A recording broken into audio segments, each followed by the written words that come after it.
میرے محترم بھائیوں اور دوستو، جب سے ہم دنیا میں آئے ہیں اس دن سے لے کر کے آج تک ہر سال، ہر مہینے، ہر ہفتے، ہر گھنٹے، ہر منٹ، ہر سیکنڈ اللہ کی طرف واپس جا رہے ہیں۔ ایک دن موت آئے گی اور ہم سب کو اللہ کے سامنے کھڑا ہونا ہے۔ تو دوستو، موت سے پہلے موت کی تیاری کرنا بہت ضروری ہے۔ اور میرے محترم بھائیوں اور دوستو، جس طرح سے آج ہم زندگی گزار رہے ہیں، اللہ کی رحمت سے مایوس ہو کر تو گھبرانے کی ضرورت نہیں ہے۔ اللہ تعالیٰ فرماتا ہے کہ اگر تمہارے گناہ آسمان تک بھی بھر جائے اور تم ایک بار کہو کہ یا اللہ میرے گناہ معاف کر دے، تو میں تمہارے تمام گناہوں کو معاف کر دوں گا۔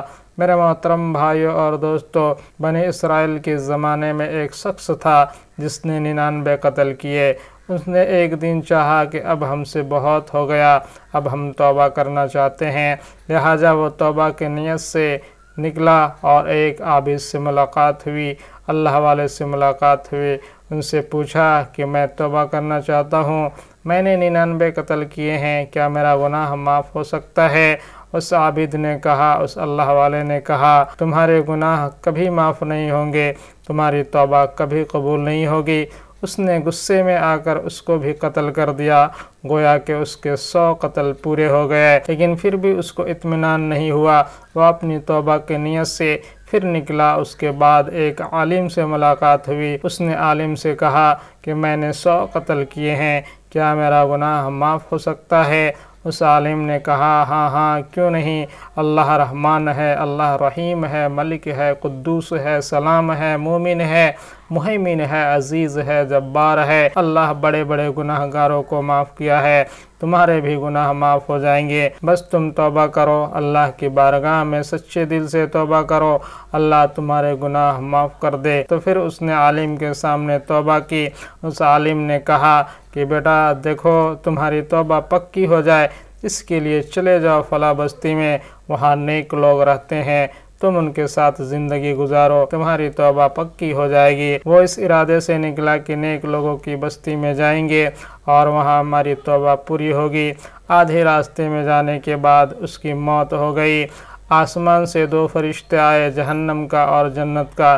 ایک نے کہا کہ یہ جنتی ہے چونکہ اس نے توبہ کر چکا ہے، دوسرے نے کہا ابھی اس کی توبہ پوری نہیں ہوئی ہے، لہذا یہ جہنمی ہے۔ دونوں فرشتوں میں آپس میں بحث ہوئی۔ دونوں نے کہا چلو اللہ کی بارگاہ میں چلتے ہیں۔ اللہ کی بارگاہ میں گئے۔ اللہ تعالیٰ نے کہا کہ جاؤ زمین کو ناپو، جدھر کا حصہ زیادہ ہوگا ادھر ہی کا فیصلہ ہوگا۔ تو روایت کے اندر میں آتا ہے کہ جدھر سے چلا تھا وہ کم دوری تھا اور جدھر جانا تھا وہ زیادہ دوری تھا۔ اللہ تعالیٰ نے زمین کو حکم دیا، جدھر زیادہ تھا اس کو حکم دیا کہ سکڑ جا، اور جدھر کم دوری تھا کہا کہ پھیل جا، تو اس نے زمین کو کھینچا اور دوری بنا لیا۔ پھر جب فرشتے آئے اور زمین کو ناپا گیا تو پھر دیکھا جدھر کو جانا تھا ادھر کم دوری ہے اور جدھر سے چلا تھا زیادہ دوری ہے۔ تب پھر جنت کے فرشتے اسے اٹھا کر کے لے گئے۔ تو میرے بھائیوں اور دوستو، اللہ کی رحمت اللہ کے غصے سے بڑھ کر کے ہے۔ آج ہم سب توبہ کریں کہ اللہ تعالی ہماری توبہ کو قبول فرمائے اور ہم سب نیک ارادے کے ساتھ نیک لوگوں کے ساتھ اٹھنا بیٹھنا شروع کرے۔ دوستو، زندگی کا کوئی بھروسہ نہیں ہے، کب موت آ جائے، اس لیے ہم سب کو ہمیشہ اللہ کو یاد کر کے اور موت کو سامنے رکھ کر کے زندگی گزارنا چاہیے۔ اللہ تعالی ہم سبوں کو نیک بن کے زندگی گزارنے کی توفیق دے۔ اللہم آمین برحمتک یا ارحم الراحمین۔